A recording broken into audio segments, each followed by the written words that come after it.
Buenos días, estamos en la audiencia en la cual se le imputarán cargos al Estado por presuntas irregularidades en el cumplimiento de sus deberes del mantenimiento y respeto de la multiculturalidad en Colombia.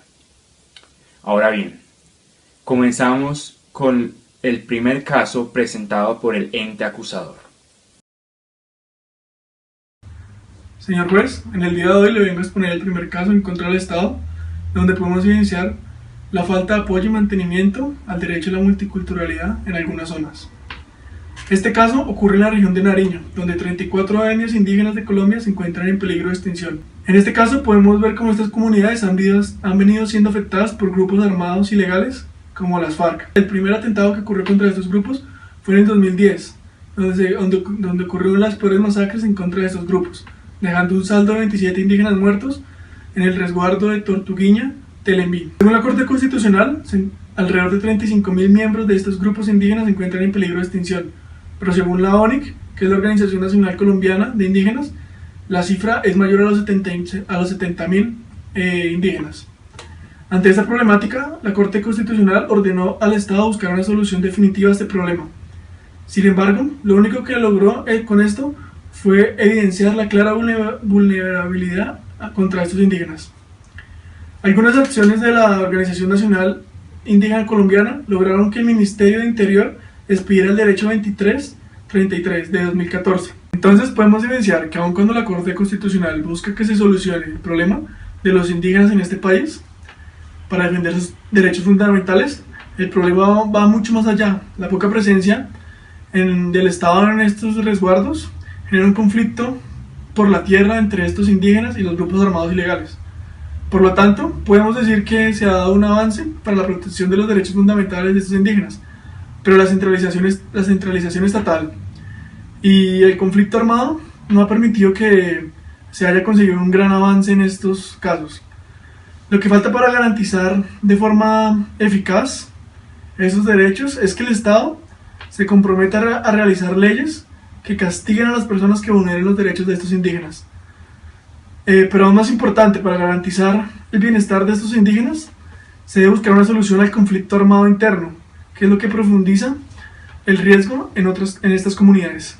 Se le concede la palabra al ente acusador para presentar el segundo caso. Ok, señoría. El segundo caso a tratar es el del pueblo Nucac Macu, ubicado en el departamento del Guaviare, en la Amazonía colombiana, y la problemática que ha presentado a través de los años.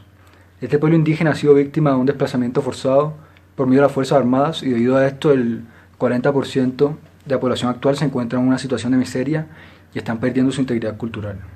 Esta tribu no ha podido regresar a la selva donde solían vivir por el simple hecho de la presencia de las FARC, las minas antipersonales y el reclutamiento de sus miembros. En el 2009 la Corte ordenó al Gobierno Nacional, por medio del Auto 004-2009, la implementación de un plan de salvaguarda étnica del pueblo Nucac Macu, con el fin de acabar con el desplazamiento de la tribu y su afectación por culpa del conflicto. La Organización Nacional Indígena de Colombia, conocida como ONIC, ha identificado un pequeño esfuerzo por parte del gobierno de ciertas acciones, como lo son el proveer alimentos y una atención primaria. Sin embargo, ha demostrado que hay una ausencia en cuanto a las políticas que ayudan a solucionar el problema de esta población, y ha anunciado desde el 2006 el abandono estatal que tiene en cuanto a la atención que se debería estar brindando en salud.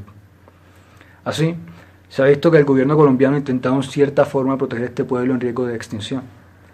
Les ha ayudado con provisiones, ha intentado devolverle sus tierras que estaban en manos de la FARC, también ha cogido ciertas medidas jurídicas, pero también se puede ver una gran falla al momento de la implementación del plan propuesto por la Corte Constitucional, y también una falta de atención a las denuncias hechas por la ONIC.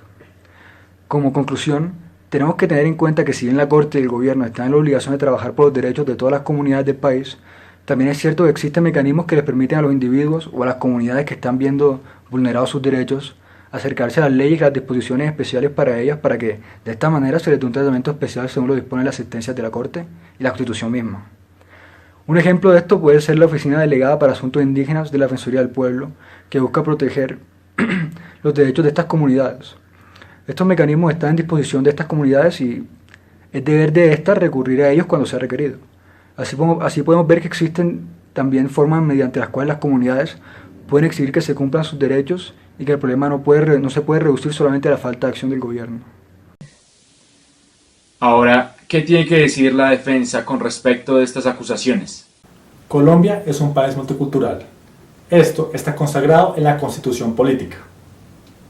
El artículo 7 dice que el Estado reconoce y protege la diversidad étnica y cultural de la nación colombiana. Y el artículo 70 dice que el Estado debe promover y fomentar el acceso a la cultura a todos los colombianos en igualdad de oportunidades. Adicional a esto, los artículos 246 y 330 establecen que, primero, los pueblos indígenas podrán ejercer funciones jurisdiccionales dentro de sus territorios siempre y cuando estos estén de acuerdo a la Constitución. Y segundo, que los pueblos indígenas podrán ser gobernados por consejos conformados y reglamentados según las costumbres y tradiciones de estos pueblos. La Corte Constitucional ha fomentado el cumplimiento de lo dicho anteriormente, debido a que ordenó al gobierno nacional, por medio del Auto 004 de 2009, la implementación de un plan salvaguarda étnica del pueblo Nunac Macú. Y el Ministerio del Interior expidió el decreto 2333 de 2014, en el cual se establecen unos mecanismos para la protección de los resguardos y tierras indígenas. En conclusión, Colombia es un país rico en manifestaciones y costumbres de diversos orígenes.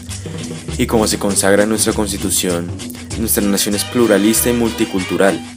Es por eso que es deber del Estado respetar esta diversidad y generar las condiciones propicias para su mantenimiento. Pero también es deber de nosotros como ciudadanos promover el respeto, aceptación e inclusión de todas estas culturas dentro de nuestro contexto social.